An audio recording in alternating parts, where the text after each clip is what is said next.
Hello everyone, welcome to Aryan's Guru. I hope you all are doing well. Let's start the Hindu editorial analysis.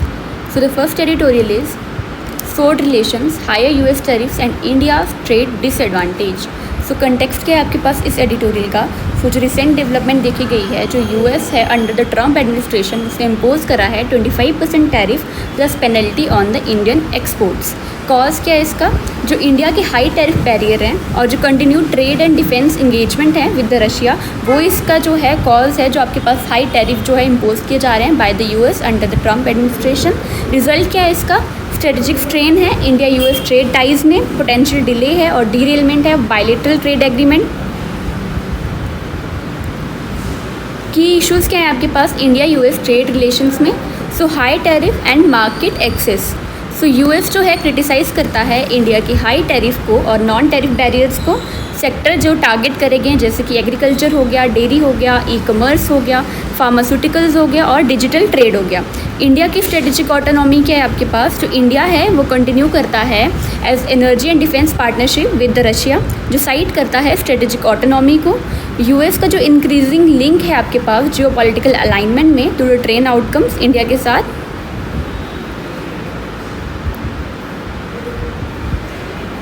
सो की issues आ जाइए और क्या है आपके पास, GSP withdrawal. सो GSP का मतलब क्या होता है, जनरलाइज सिस्टम ऑफ प्रेफरेंस, एक ऐसा प्रेफरेंशियल टैरिफ सिस्टम जो यूज़ किया जाता है by the developed countries to support the developing countries. ये जो है अलाउ करता है डेवलपिंग नेशंस को ताकि वो एक्सपोर्ट कर पाएँ गुड्स को to the developed countries at lower और ज़ीरो टैरिफ, जो प्रमोट करता है इकोनॉमिक ग्रोथ को ऑफ द डेवलपिंग नेशंस।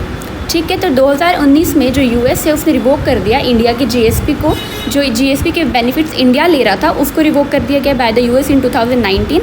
जो इंडिया है उसने लॉस्ट कर दिया ड्यूटी फ्री एक्सेस को for $6.3 billion worth of exports.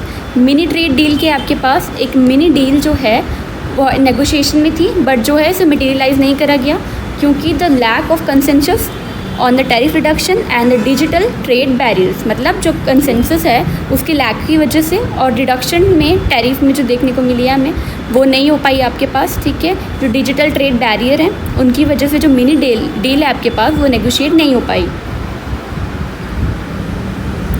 Next आ जाइए, इम्प्लीकेशन क्या है इंडिया के लिए। So loss of competitiveness, India जो है एक रिलेटिव डिसएडवांटेज पे है as compare to ASEAN countries. जैसे कि एशियान कंट्रीज़ कौन सी हैं, वियतनाम हो गया, मलेशिया हो गया। एशियान क्या है आपके पास, Association of South East Asian nation, एक रीजनल ग्रुपिंग है आपके पास 10 स्टेट्स का in the South East Asia, जो एम करती हैं to promote economic and security cooperation among its members. So found किया गया था इसको 8 अगस्त को 1967 को बैंकॉक थाईलैंड में।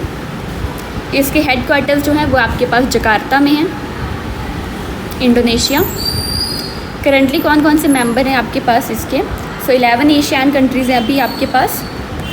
ब्रुनेई हो गया, कंबोडिया हो गया, इंडोनेशिया हो गया, ठीक है, लाओस हो गया, Malaysia, Myanmar,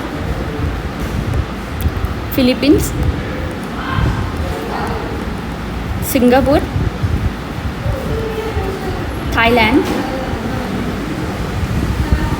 Timor Leste and Vietnam. ठीक है, जो आपके पास एशियान कंट्रीज़ हैं उनके जो आपके पास एडवांटेज हैं उसके कंपैरिजन में जो है इंडिया रिलेटिव डिसएडवांटेज पे है। जो जिन्होंने क्या करा है, ट्रेड डील्स करी हैं with the US. Export impact क्या होने वाला है कि जो यूएस है इंडिया का लार्जेस्ट एक्सपोर्ट डेस्टिनेशन है, approximately 18 to 20% of total export है यूएस के लिए। ठीक है, जो सेक्टर्स हैं जैसे कि टेक्सटाइल हो गया, जेम्स हो गया, ज्वेलरी हो गया, आईटी हो गया और फार्मास्यूटिकल हो गया, ये फेस कर सकते हैं हायर कॉस्ट को और रिड्यूस मार्केट शेयर को। नेक्स्ट है जी इन्वेस्टर सेंटिमेंट। अगर अनसर्टिनिटी जो होगी ट्रेड रिलेशन में वो इम्पैक्ट करेगी फॉरेन डायरेक्ट इन्वेस्टमेंट इनफ्लोज को इंडिया में और इन्वेस्टर कॉन्फिडेंस को इन द सेक्टर जो रिलाई करते हैं ग्लोबल वैल्यू चेन्स पे। नेगोशिएशन लेवरेज क्या होने वाला है आपका, जो इंडिया की इंसिस्टेंस है ऑन प्रोटेक्टिंग फार्मर्स और डेयरी सेक्टर उसने लिमिटेड कर दिया है उसकी एबिलिटी को ताकि वो नेगोशिएट कर पाए ब्रॉडर मार्केट एक्सेस की तरफ। नेक्स्ट आ जाइए, जियोपॉलिटिकल एंगल की आपके पास कि जो यूएस का प्रेशर है on the Russia ties. India ने जो है S-400 कहाँ से लिया है? रशिया से, ठीक है। जो इंडिया की S-400 मिसाइल डील है, ऑयल इंपोर्ट है फ्रॉम द रशिया, वो अंडर यूएस स्क्रूटिनी है।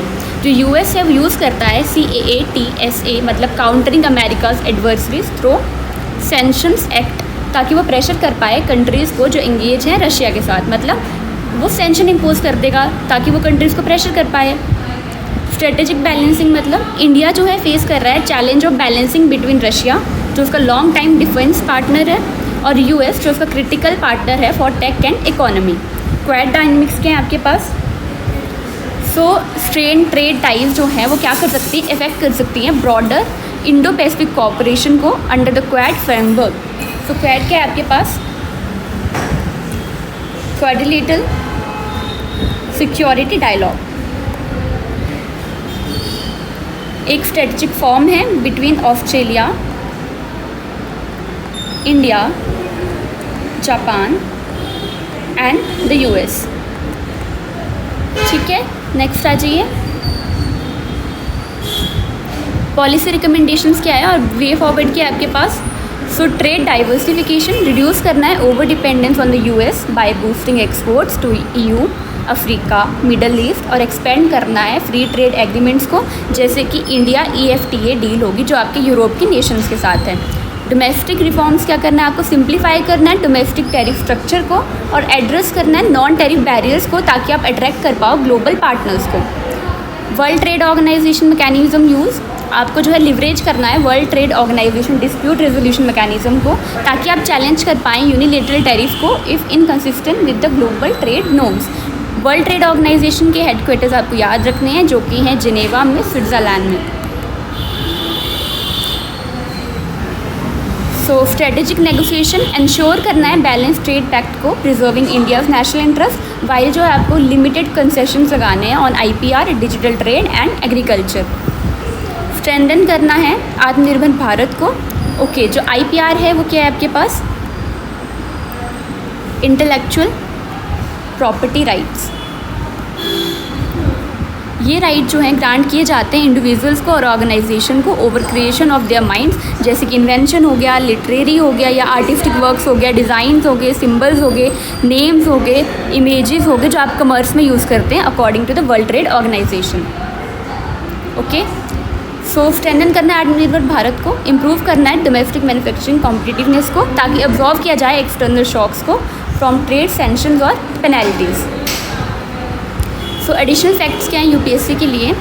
India US trade volume 2023-24 over आपके पास $130 बिलियन जो है बायलेटरल ट्रेड है। इंडिया के टॉप एक्सपोर्ट्स क्या हैं US के लिए, pharmaceuticals, textiles, machinery, IT services and diamonds. India का FTA स्टेटस क्या है, कोई भी FTA नहीं है अभी तक US के साथ, साइन करा गया है FTA को आपके UAE के साथ, ऑस्ट्रेलिया के साथ और EFTA ब्लॉक मतलब यूरोपियन नेशंस के साथ। टैरिफ एग्जाम्पल क्या है कि इंडिया ने इम्पोज करा है 50 to 60% import duty on dairy products, ताकि प्रोटेक्ट किया जाए डोमेस्टिक प्रोड्यूसर्स को, ठीक है। तो US डिजिटल ट्रेड कंसर्न क्या है, जो इंडिया का डाटा लोकलाइजेशन पॉलिसीज़ हैं आपके पास वो कन्फ्लिक्ट करती हैं US की advocacy of free cross border data flow के साथ। UPSC मेंस के क्वेश्चंस क्या है, डिस्कस करना है चैलेंजेस और opportunities in India US trade relation in light of recent tariff hike by the US। Evaluate करना है impact of strategic autonomy on India's foreign trade policy. How does India's protectionist approach in agriculture impact its global trade negotiation. So ये था आपके पास editorial number 1। So next editorial is new phase NISAR launch and its implication. So first of all NISAR के आपके पास नासो ISRO synthetic aperture radar mission, जो एक joint project है बिटवीन नासा एंड इसरो, ताकि को डेवलप किया जाए और लॉन्च किया जाए dual frequency synthetic aperture radar satellite को on an earth observation satellite in 2025। ये जो है फर्स्ट रेडार इमेजिंग सैटेलाइट होने वाली है जो यूज़ करेगी ड्यूल फ्रिक्वेंसीज़ को। निसार क्या है आपके पास, एक लैंडमार्क है of India US space collaboration. Background और लॉन्च डेट हाइलाइट्स के हैं आपके पास।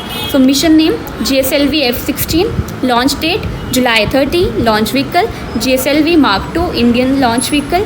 ऑर्बिट कौन सा है, sun synchronous dawn dusk orbit है जो रिपीट करता है एवरी 12 डेज। वेट कितना है, अप्रॉक्सीमेटली 2.8 टन्स। कोलैबोरेशन किसके बीच में, नासा के L बैंड रडार में और इसरो के S बैंड रडार में।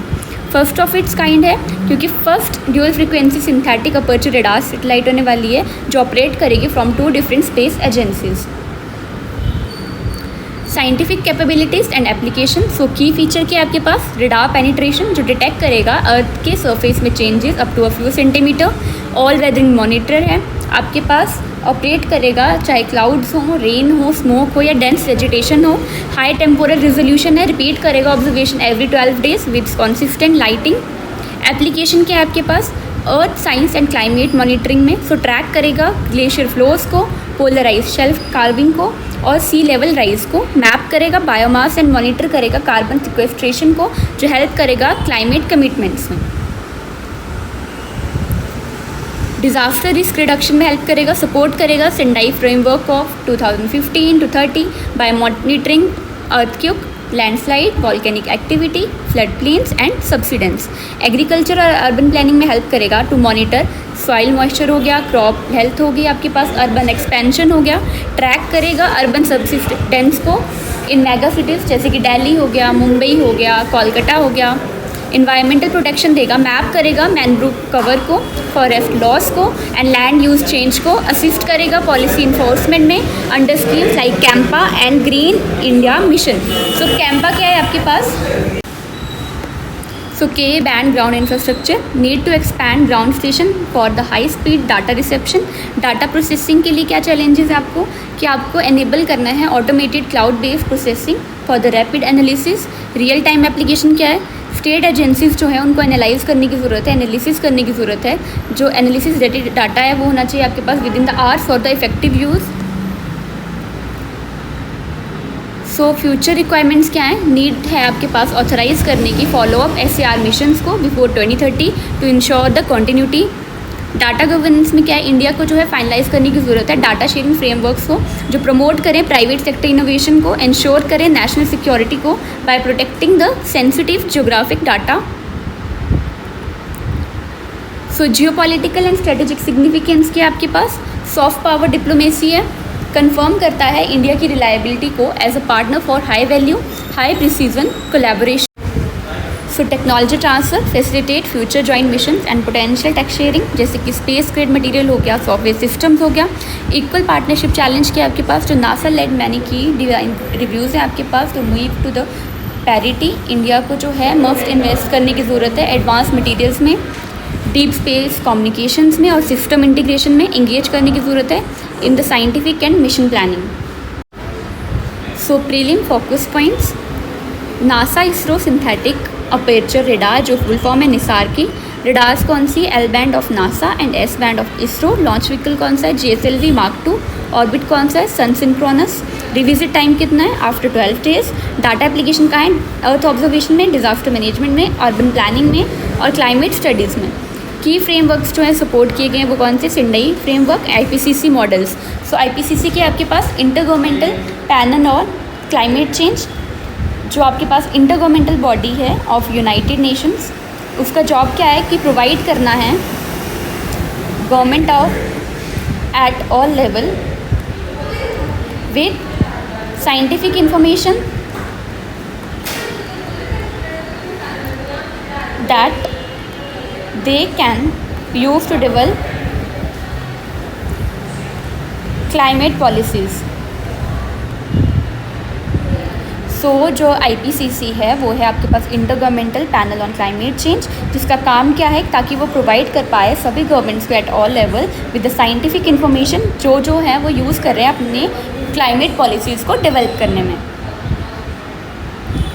सो नेक्स्ट आ जाइए मेंस आंसर के लिए और ऐसे पॉइंट्स कौन से। So discuss the significance of Indo US collaboration in space technology with special reference to NISAR. Evaluate the potential of earth observation satellites in enhancing the India's disaster preparedness and climate response. Critically examine the role of the synthetic aperture radar in India's geospatial data infrastructure.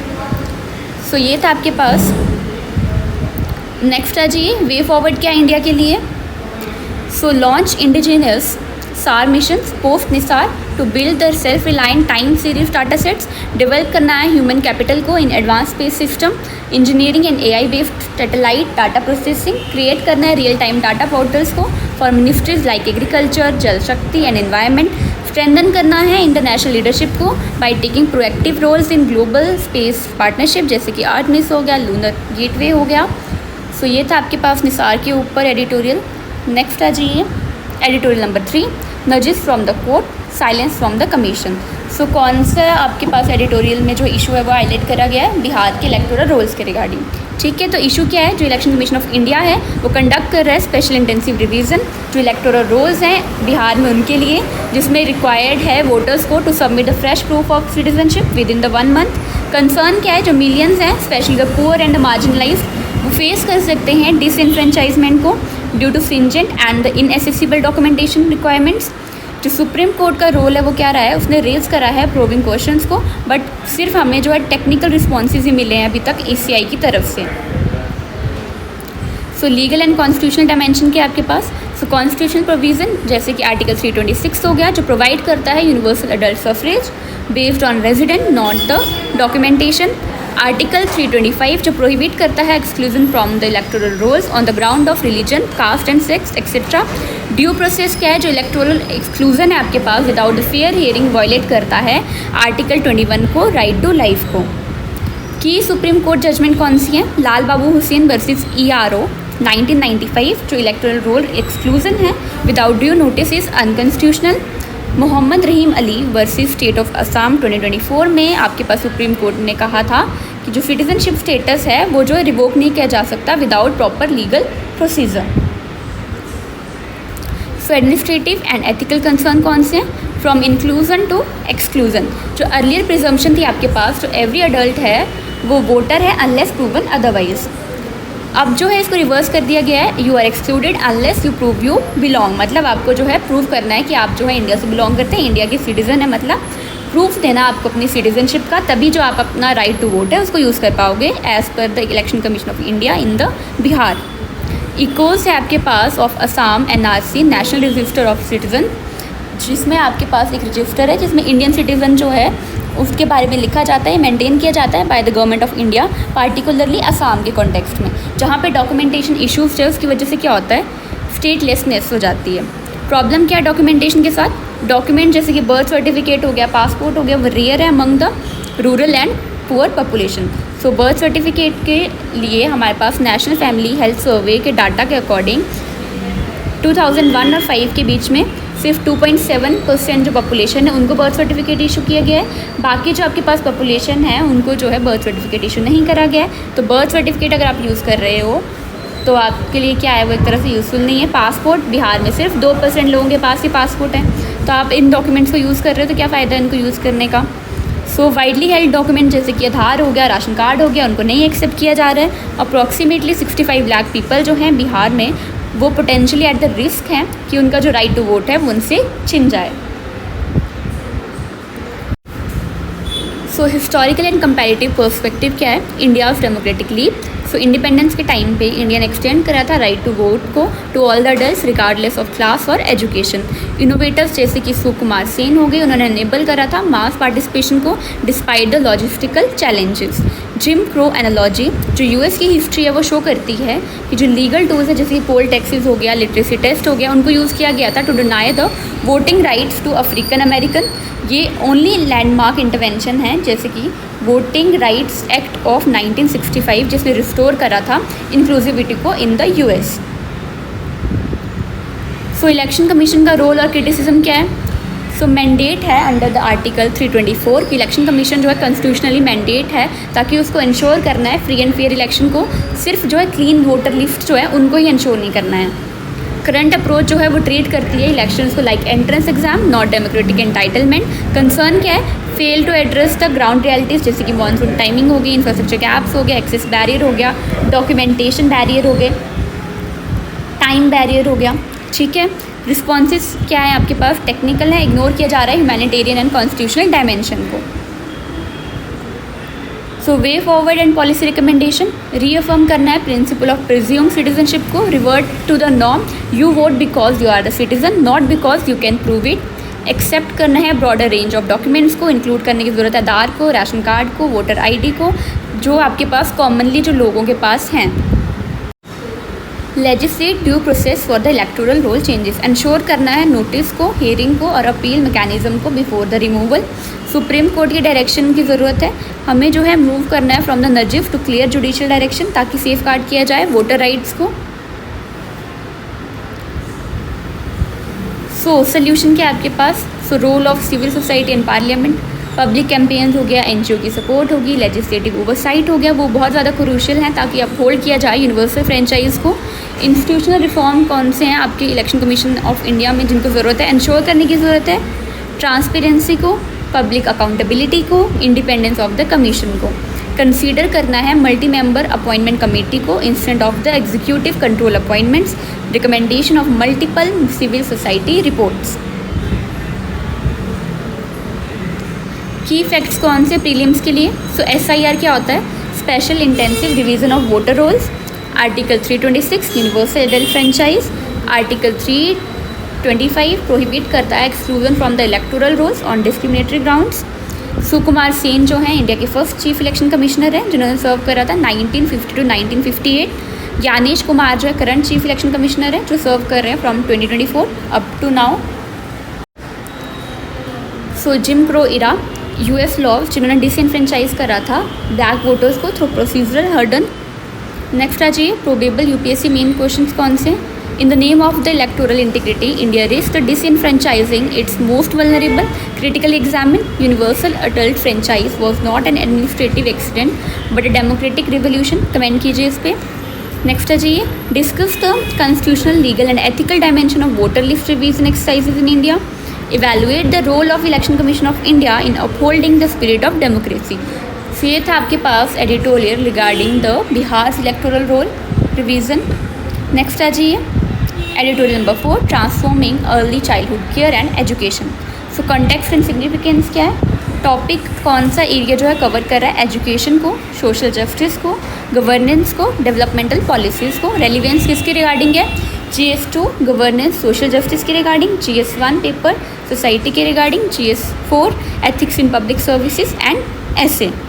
Focus किस पे करा गया है? Early childhood care पे और education पे, ECCE reforms पे under national education policy 2020। Importance क्या है आपके पास? ECCE जो है फाउंडेशनल है for achieving the sustainable development goal 4 जो है आपके पास quality education and long term human capital development. So structural transformation in ECCE under National Education Policy 2020. So expansion of ECCE infrastructure. So National Education Policy 2020 का vision है universalization of ECCE by 2030 as a part of 5+3+3+4 curricular framework. Bal Vatika classes जो pre school level पे दी जाएगी, बाल वाटिका 1 में आपके पास up to 3 to less than 4 age के बच्चे आएंगे, ठीक है। बाल वाटिका 2 में 4 टू लेस देन 5 के बच्चे, बाल वाटिका 3 में 5 टू लेस देन 6 ईयर्स। ये जो है आपके पास प्लान किया गया है इन द गवर्नमेंट स्कूल जो आपके पास सप्लीमेंट करेंगे आंगनवाड़ी स्कूल। शिफ्ट है फ्रॉम आंगनवाड़ी ओनली मॉडल जो ब्रेक करेगा हिस्टोरिक लिमिटेशन को जहाँ पे आंगनवाड़ी को जो है सोल पब्लिक ECC प्रोवाइडर जो है कंसीडर किया जाता है। समग्र शिक्षा अभियान जो इंक्लूड करेगा ECCE एलोकेशन को for infrastructure training and material development. So key prelim fact कौन से? ECCE एज ग्रुप कौन सा है? 0 to 6 ईयर्स। बाल वाटिका क्लासेस बाल वाटिका 1 में आते हैं 3 to 4 ईयर्स के बच्चे, 2 में आते हैं 4 to लेस देन 5 के, 3 में आते हैं 5 to लेस देन 6 के। जो स्कीम है आपके पास जो सपोर्ट कर रही है ECCE को इन स्कूल्स वो है समग्र शिक्षा, पोषण भी पढ़ाई भी जो आपके पास ministry of women and child development का इनिशिएटिव है ताकि जो लर्निंग है आंगनवाड़ी में उसको इम्प्रूव किया जाए। निपुण भारत जो मिशन है to achieve foundation literacy and numeracy by grade 3 by 2026-27। ICDS components मतलब इंटीग्रेटेड